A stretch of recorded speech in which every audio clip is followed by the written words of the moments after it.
好，看一下啊。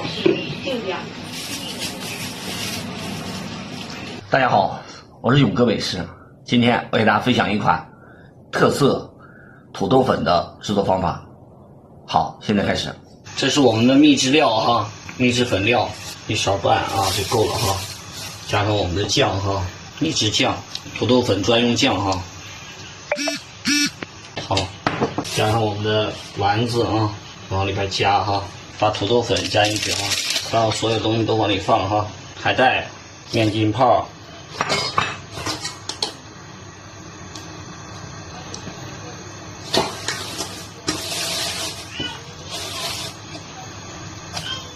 都放进去啊！好，我们开煮哈，大火煮。